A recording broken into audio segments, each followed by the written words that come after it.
Buat kalian yang pencinta game, mau itu Mobile Legends, Free Fire, PUBG, pastinya ketika kalian nonton itu gak mau percuma guys ya. Pasti ada yang mau kalian kontenin. Bahkan kalian pernah terbenak kalau misalnya, wah gue nih pengen restream live ini biar seru, biar gue tuh gak sia-sia nontonnya. Nah itu kalau misal kita restream tuh kira-kira kita harus izin atau emang langsung aja restream gitu. Nah jadi gini guys ya. Hello guys, welcome in Bang Ari Jenong. Nah jadi kali ini aku mau sharing ke kalian kalau misalnya gimana sih cara kita biar restream itu biar aman dan sesuai dengan prosedural ya. Gimana ya, pastinya kan kita bingung juga ya, apalagi sebagai YouTuber pemula atau orang awam yang mau restream tapi bingung nih caranya gimana ya, step by stepnya gimana ya, apakah ada peraturan atau enggak. Nah jadi gini guys ya, buat temen-temen yang suka MPL, nonton MPL, suka nonton PWS segala macemnya, mau itu game FPS, Android segala macemnya. Nah jadi kalau misalnya temen-temen suka nonton video itu, daripada teman-teman cuma nonton doang dan gak dikontenin, itu sayang banget guys ya. Mungkin di sini ada orang yang suka nontonin main game itu, pertama dia emang mau cari hiburan aja, yang kedua ya udah dia emang suka aja gitu, dan yang ketiga ya udah dia mau dapat penghasilan juga. Caranya gimana? Pertama teman-teman bisa jadi clipper juga. Nah clipper cari momentum yang oke banget, kayak the best momentum. Kalau misalnya di Mobile Legends tuh cari yang sekiranya itu lagi ya pokoknya momen-momennya lah, lagi apa namanya bahasanya ya, kayak ultimatumnya, kayak savage-nya. Kalau Free Fire tuh kayak ngeratainnya. Kalau PUBG tuh ya kayak ya pokoknya bener-bener momentumnya lah, the best momentum banget di game-game tersebut ya.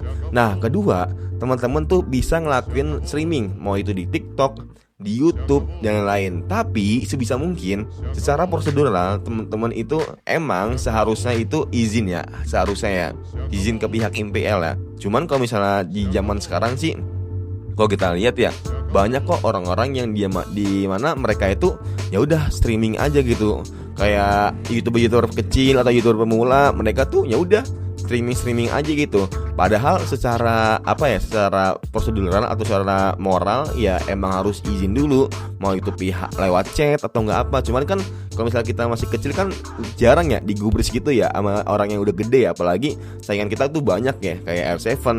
Kalau di ini banyak lah pokoknya saingan kita yang streamernya udah besar lah.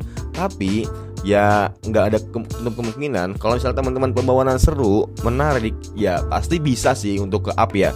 Kayak misalnya teman-teman cosplay atau nggak teman-teman ya pokoknya suatu hal yang jarang banget orang temui di YouTube ya, dan hadir gitu ada di diri lu pada gitu.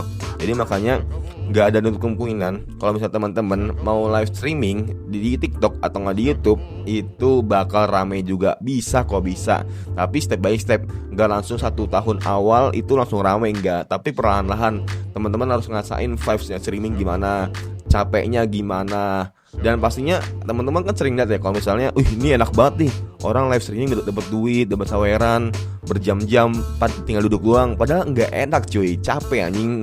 Maksudnya cuma nonton video depan komputer, ngomong, ngoceh, jangan berhenti, nggak bikin bosan, itu tuh capek banget. Kalau teman-teman tahu ya, kecuali kalau teman-teman lihat streamer-streamer yang udah pada enjoy, udah pada gede, nah itu enak tuh.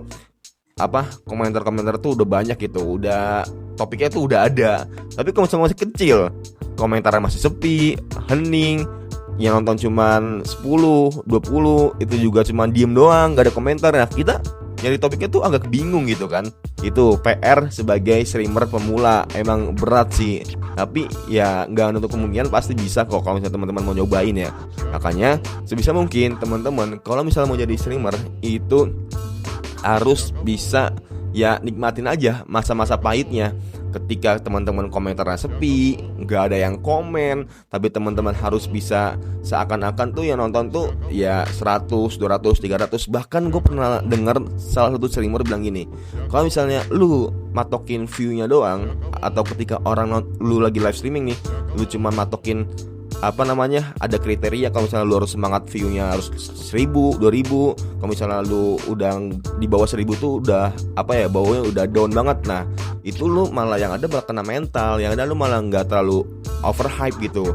Makanya sebisa mungkin ketika lu live streamingnya udah anggap aja yang nonton itu 1000, 2000, 3000, walaupun yang nonton tuh 10, 20 ya kan bisa di reply juga ya. Tapi kalau misalnya orang-orang nonton reply terus kita lemes, nggak ada tenaga, loyo, nggak niat, nah ya udah orang tuh nggak tertarik. Coba kalau misalnya kita contoh ya, kita sebagai orang awam nih lihat video A nih, nah wih ini waktu replaynya nih seru banget nih kayaknya nih, gue mau nonton waktu live streamingnya. Nah kayak gitu, jadi orang tuh bakal tertarik yang ada kalau misalnya temen-temen ya semangat, overhype. Makanya jangan ketika kalian lagi live streaming jangan lihat view-nya ya, yang nonton lagi berapa, tapi ya udah anggap aja 1000, 2000, 3000 yang lagi nonton kalian gitu ya guys ya. Semoga bermanfaat. Makanya teman-teman di sini semoga ya bisa menjadi streamer pemula dan sukses hasilnya untuk kedepannya guys ya. Semoga bermanfaat and see you next time. Bye, Dame.